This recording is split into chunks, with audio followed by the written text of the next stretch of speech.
Hello, readers. Welcome back. We're finally on part 2 of the book. Some books, such as Crenshaw, are divided into parts. So now we are on part 2, and it begins with a quote from Jackson's favorite childhood book. Mashed potatoes are to give everybody enough. A hole is to dig. A first book of first definitions, written by Ruth Krauss and illustrated by Maurice Sendak.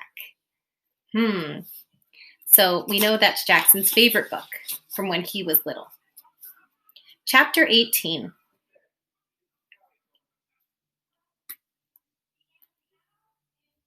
There we go. I guess becoming homeless doesn't happen all at once. My mom told me that money problems sort of sneak up on you. She said it's like catching a cold. At first you have a tickle in your throat, then you have a headache, and then you're coughing a little. The next thing you know, you have a pile of Kleenexes all around your bed, and you're hacking their lungs up. Maybe we didn't become homeless overnight, but that's what it felt like. I was finishing first grade. My dad had been sick. My mom had lost her teaching job. And all of a sudden, bam, we were living in a nice house with a swing set in the backyard. We weren't living in a nice house with a swing set in the backyard anymore. At least that's how I remember it. But like I said before, memory is weird. It seems like I should have thought to myself, whoa, I'm going to miss my house and my neighborhood and my friends and my life. But all I remember thinking was how much fun living in our minivan was going to be. Oh, so it seems like Jackson's remembering the first time and when they started to have problems and being not able to afford things because we know Jackson's dad got sick and his mom lost his job. Chapter 19. We moved out of our house right after first grade ended. There was no big announcement, no goodbye party. We just sort of left. The way you abandon your desk at the end of the school year. You clean it out, but if you leave a few pencils and an old spelling test behind, you don't worry about it too much. You know the kid who has your desk next fall will take care of things.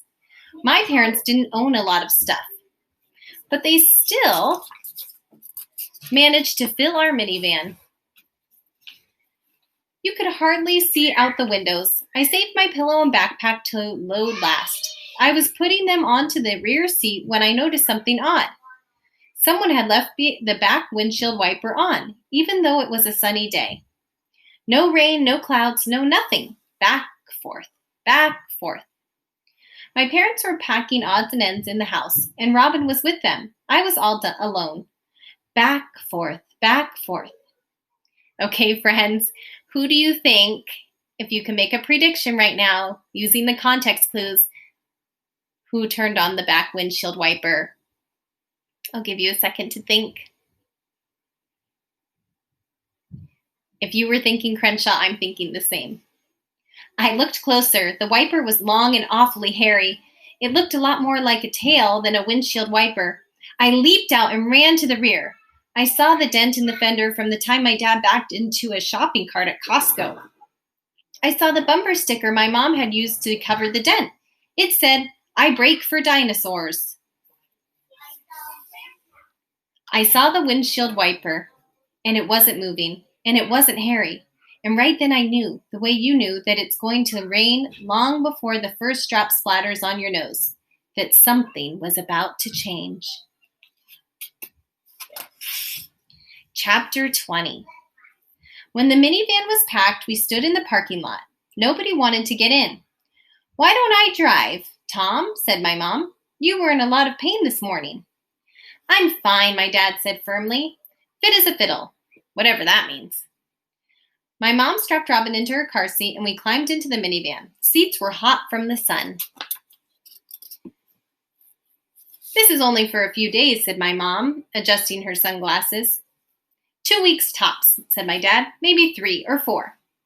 We just need to catch up a little." My mom was using her "there's nothing wrong" voice, so I knew something was really wrong. "Pretty soon we'll find a new apartment." "I liked our house," I said.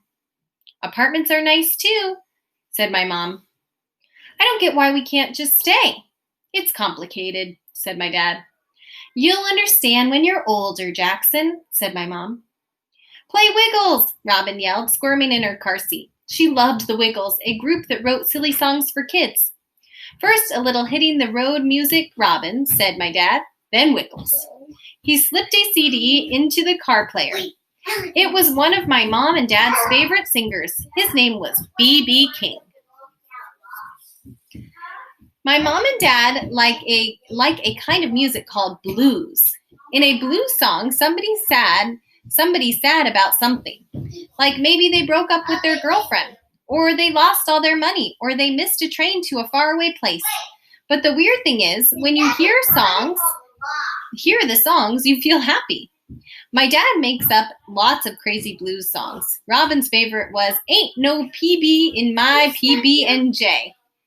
Mine was called Upside Up Vampire Bat Boogie, about a bat who couldn't sleep upside down, like bats are supposed to. I never heard the B.B. King song my dad had chosen to play. It was about how nobody loved this guy except his mother. What's he mean about how even his mom could be jiving him, Dad? I asked. Jiving means lying. It's funny, see, because your mom and dad always love you. Except when you don't floss, said my mom. I was quiet for a while. Do kids always have to love their mom and dad? I asked. I caught my dad's reflection in the rearview mirror. He looked back at me with a question in his eye. Put it this way. You can be mad at someone and still love them with all your hearts. We pulled out of the driveway. Aretha sat between Robin and me. She was only a few months old and still had her puppy soft fur and clumsy paws. Our neighbor, Mr. Sarah, was cutting yellow roses from his garden. We'd already said official goodbyes. He waved and we waved back, like we were on our way to the Grand Canyon or Disney World. Does Mr. Sarah have a cat? I asked. A really big cat? Just Mabel, my mom answered. The Chihuahua with an attitude. Why?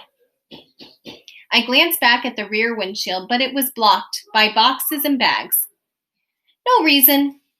My dad cranked up the volume on B.B. King, who was still pretty sure nobody loved him, including his mom.